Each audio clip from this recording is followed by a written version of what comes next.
नमस्कार दोस्तों, elementary classes में आपका स्वागत है। जैसे कि आप स्क्रीन पर देख सकते हो, आज हम पढ़ने वाले pin diagram of 8051 micro controller. तो इसकी सभी पिन्स के बारे में कंप्लीट जानकारी प्राप्त करेंगे। वीडियो शुरू करने से पहले मैं आपको एक बात बता देना चाहता हूं कि हम micro processors and micro controller subject को कवर कर रहे हैं। तो इसकी सभी वीडियोस की प्लेलिस्ट आपको चैनल पे मिल जाएगी, आप देख सकते हो। और भी सब्जेक्ट्स की प्लेलिस्ट आपको चैनल पे मिल जाएगी, उनको भी आप देख सकते हो, वो भी आपके लिए काफी यूजफुल रहेंगी। तो शुरू करते हैं आज topic, pin diagram of 8051 micro controller. ठीक है, तो यहाँ पर आप देख सकते हो हमारा पिन डायग्राम है। इसमें कितनी पिन होती है हमारी, 1 से लेके 40 तक हमारी पिन होती है। ठीक है, 1 से 20 तक हमारी ये लेफ्ट में होती है और 21 से 40 तक हमारी राइट में होती है। ठीक है, सभी पिन के बारे में जानते हैं। The 8051 microcontroller has a total of 40 pins arranged in a 4 groups।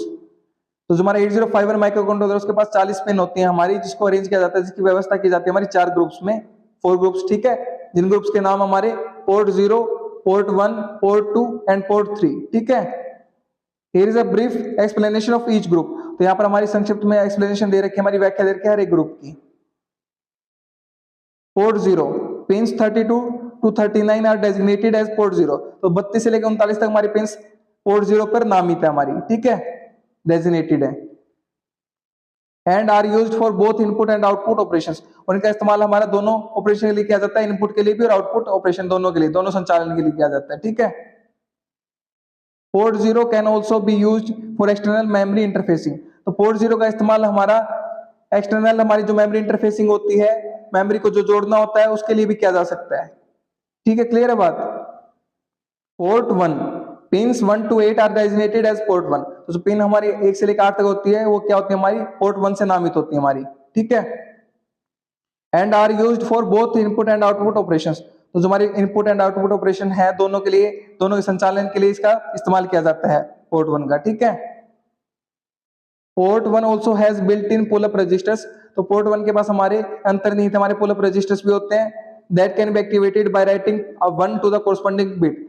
तो जो हमारे संबंधित बिट है, वहां पर हमारा 1 को लिख करके हमारा उसको एक्टिवेट किया जा सकता है, उसको सक्रिय किया जा सकता है, पुल अप रजिस्टर्स को। ठीक है, port 2 pins 21 to 28 are designated as port 2। तो पिन हमारी 21 से 28 तक हमारी पोर्ट 2 से नामित होती हैं।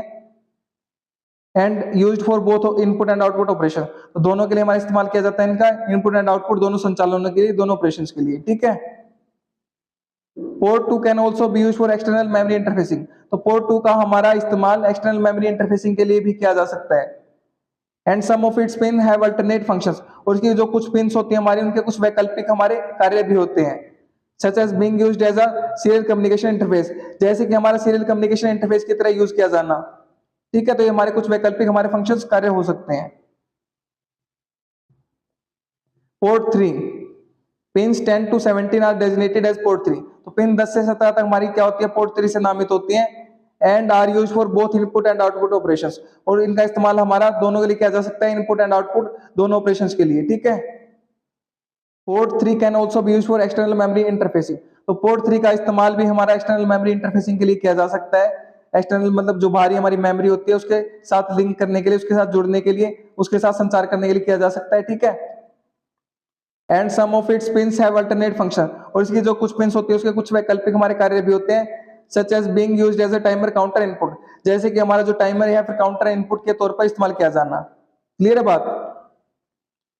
VCC this pin is used to supply power to the micro controller. तो इस पिन का इस्तेमाल हमारा माइक्रो कंट्रोलर को पावर देने के लिए किया जाता है। And is typically connected to a +5 volt power source. और ये जो हमारी पिन होती है, आमतौर पर हमारी +5 वोल्ट पावर सोर्स से कनेक्टेड होती है। ठीक है, GND this pin is used as the ground reference. तो मैं ग्राउंड रेफरेंस के तौर पर इस पिन का इस्तेमाल किया जाता है for the micro controller, microcontroller के लिए। And typically connected to the ground. और ये हमारे आमतौर पर ग्राउंड से कनेक्टेड होती है। ठीक है, XTAL1 and XTAL2 these pins are used to connect the external crystal oscillator। तो इन पिन का इस्तेमाल हमारा एक्सटर्नल बाहरी क्रिस्टल ऑसिलेटर को कनेक्ट करने के लिए किया जाता है। That provides the clock signal for the micro controller. जो क्या करता है, हमारा माइक्रो कंट्रोलर के लिए क्लॉक सिग्नल प्रदान करता है, प्रोवाइड करता है। ठीक है, reset this pin is used to reset the micro controller. तो इस पिन का इस्तेमाल हमारा माइक्रो कंट्रोलर को रीसेट करने के लिए किया जाता है। And is typically connected to a push button switch. और ये आमतौर पर हमारा कनेक्टेड होता है पुश बटन स्विच से। ठीक है, ALE this pin is used to as the address latch enable, तो इस पिन का इस्तेमाल हमारा एड्रेस लैच एनेबल के तौर पर किया जाता है, सिग्नल के तौर पर, and is used to latch the address from the program counter on to the external memory bus, तो इसका इस्तेमाल हमारा किया जाता है हमारा जो एड्रेस होता है उसको लैच करने के लिए, लैच मतलब टेम्परेली स्टोर करने के लिए, ठीक है, टेम्परेली होल्ड करने के लिए एड्रेस को फ्रॉम द प्रोग्राम काउंटर से, कहां पर हमारा on to the external memory bus, external जो बाहरी मेमोरी बस है वहां पर। क्लियर है बात? PSEN, this pin is used as program store enable signal, तो इस पिन का इस्तेमाल हमारा प्रोग्राम स्टोर एनेबल सिग्नल के तौर पर किया जाता है, and is used to select the external ROM for program execution, और इसका इस्तेमाल हमारा एक्सटर्नल बाहरी रोम को सिलेक्ट करने के लिए किया जाता है, प्रोग्राम एग्जीक्यूशन के लिए, प्रोग्राम के निष्पादन के लिए, प्रोग्राम के चलने के लिए, ठीक है। EA, this pin is used to enable disable external memory interfacing, तो इस पिन का इस्तेमाल हमारा जो एक्सटर्नल मेमोरी इंटरफेसिंग होती है, एक्सटर्नल मेमोरी से जो हमारा लिंक होता है, जो जुड़ाव होता है हमारा, जो संचार होता है, उसको अनेबल, उसको सक्षम करने, उसको सक्रिय करने, या फिर उसको डिसेबल, उसको असक्षम करने, उसको निष्क्रिय करने के लिए किया जाता है, ठीक है। If this pin is connected to VCC, अगर हमारी ये पिन VCC से कनेक्टेड होती है हमारी, the micro controller will fetch the program from the external memory, तो जो हमारा माइक्रो कंट्रोलर है वो क्या करेगा, हमारा जो प्रोग्राम है उसको फेच करेगा, प्राप्त करेगा एक्सटर्नल मेमोरी से, बाहरी मेमोरी से, ठीक है। If it is connected to the ground, अगर ये हमारे ग्राउंड से कनेक्टेड है, the micro controller will fetch the program from the internal ROM, तो हमारा माइक्रो कंट्रोलर हमारा वो क्या करेगा, जो प्रोग्राम है उसको फेच करेगा, उसको प्राप्त करेगा हमारा जो हमारी इंटरनल रोम है, इंटरनल रीड ओनली मेमोरी है वहां से। क्लियर है बात? तो ये क्या हमारी कंप्लीट जानकारी है pin diagram of 8051 micro controller के बारे में, ठीक है। तो उम्मीद करता हूं कि आपको सारी पिन्स के बारे में समझ में आ गया होगा। तो पढ़िए और पढ़ाइए अपने दोस्तों, शेयर कीजिए वीडियो को ताकि उनकी भी हेल्प हो सके। अगर आप शेयर करें तो आप उनको पढ़ा रहे हैं, मैं नहीं पढ़ा रहा, आप उनकी हेल्प कर रहे हैं, मैं नहीं कर रहा। अगर आप चैनल पर नए हैं तो चैनल को सब्सक्राइब कर दीजिए, वीडियो को लाइक कर दीजिए, एक अच्छा से प्यारा सा कमेंट कर दीजिए अगर आपको वीडियो अच्छी लगी है तो। और अगर आपको इसके नोट्स चाहिए तो वीडियो के नीचे डिस्क्रिप्शन में आपको नोट्स के लिए लिंक मिल जाएगा, वहां से आप नोट्स का एक्सेस कर सकते हैं। मेरे साथ वीडियो में अंत तक बने रहने के लिए धन्यवाद। Thank you so much again.